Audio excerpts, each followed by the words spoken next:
Friends, welcome to quick and easy. Friends, Gaurivrat સ્પેશિયલની આ ત્રીજી રેસીપી છે અને એ છે આપણે વેજ રોલ બનાવવાના છે. એકદમ ક્રિસ્પી, બહુ જ સરસ બનશે અને દીકરીઓ નહીં મોટાને પણ ઘરનાને ભાવે એવી આ રેસીપી બનશે.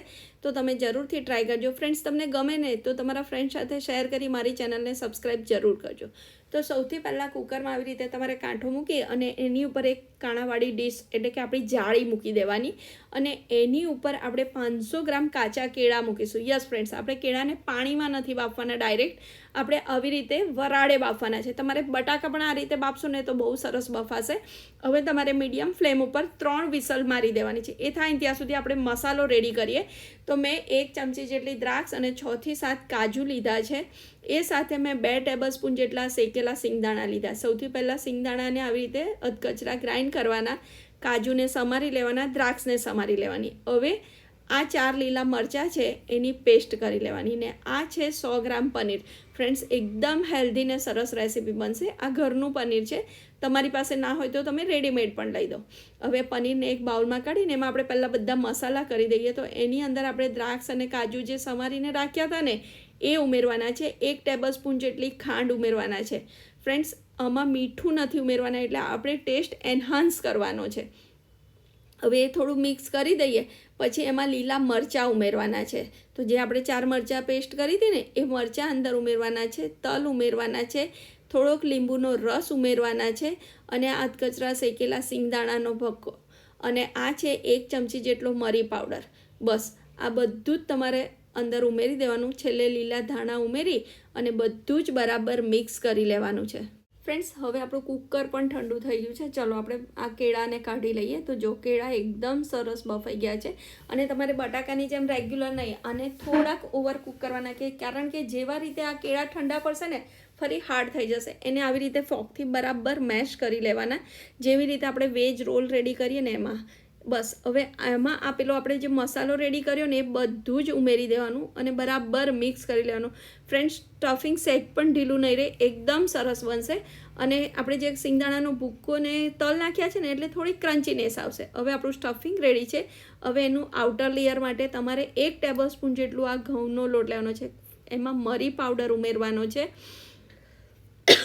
અને બધું બરાબર મિક્સ કરી દેવાનું. પછી એમાં પાણી ઉમેરીને આપણે સ્લરી રેડી કરવાની. જેવી રીતે આપણે પહેલાંમાં મેંદો અને કોર્નફ્લોરની સ્લરી રેડી કરીએ છીએ ને એવી રીતે આમાં આપણે ઘઉંના લોટની સ્લરી રેડી કરીશું, કારણ કે ગૌરી વ્રત માટે છે. અને તમારે એકદમ પોરિંગ કન્સિસ્ટન્સી જેવી પેલી સ્લરી રેડી કરો ને બસ આવી જ સ્લરી તમારે રેડી કરવાની છે. તો આપણી સ્લરી રેડી છે, આપણું સ્ટફિંગ પણ રેડી છે. તો ચલો એને રોલ બનાવી દઈએ. તો હાથ થોડો તેલથી ગ્રીસ કરી અને તમને ગોળ ગમે તો ગોળ અથવા તો સિલિન્ડર, મેં સિલિન્ડર શેપના બનાવ્યા છે, એવા સિલિન્ડર શેપના ગમે તો એવા શેપ તમને જે ગમે. ફ્રેન્ડ, ટેસ્ટ વાઇઝ બહુ સરસ બનશે. તો અને દીકરીઓને કંઈક નવું ખવડાવ્યું હોય એવું લાગશે અને એમને પણ ખાવાનું ગમે એવી રેસીપી છે. તો તમે ચોક્કસથી ટ્રાય કરજો. ફ્રેન્ડ્સ, આ જ રીતે આપણે બધા રોલ વાળી લઈશું. હવે બીજો એક ઓપ્શન છે કે જો આ સ્ટફિંગ તમે તૈયાર રાખી અને એમાંથી તમે જેવી રીતે આપણે આલુ પરોઠા બનાવીએ ને એવી રીતે પરોઠા પણ બને. જો તમારે ડીપ ફ્રાય કરેલું દીકરીઓને નથી જમાડવું તો તમે આ એક ઓપ્શન પણ વિચારી રાખો છો. પણ રોલ એટલે એમને પોતાને નવું લાગશે અને ખાવાનું પણ ગમશે.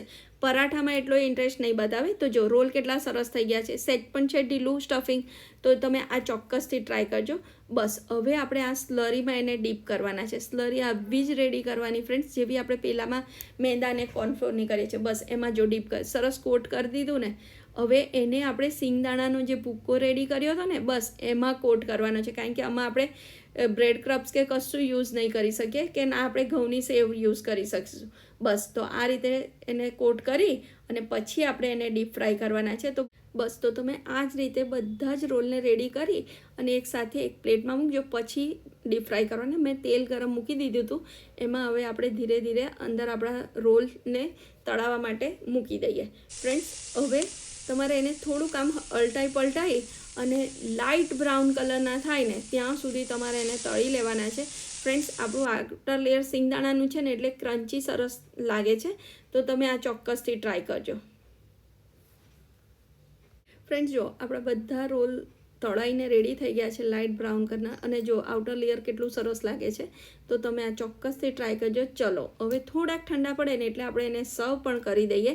તો સર્વ કરવા માટે અત્યારે તો આપણે બીજું કશું જ યુઝ નથી કરતા, કોઈ ચટણી પણ યુઝ નહીં કરી શકીએ.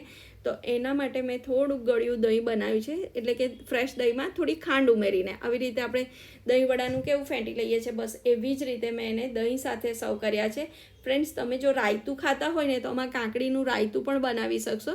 હવે મેં તો આજે દહીં સાથે સર્વ કર્યા છે. તો ફ્રેન્ડ્સ, તમે આ ઇઝી રેસીપી તમારી દીકરીઓ માટે આ ગૌરી વ્રત પર ચોક્કસથી ટ્રાય કરજો. ચલો હું તમને તોડીને પણ બતાવું કે જુઓ કેટલા સરસ છે.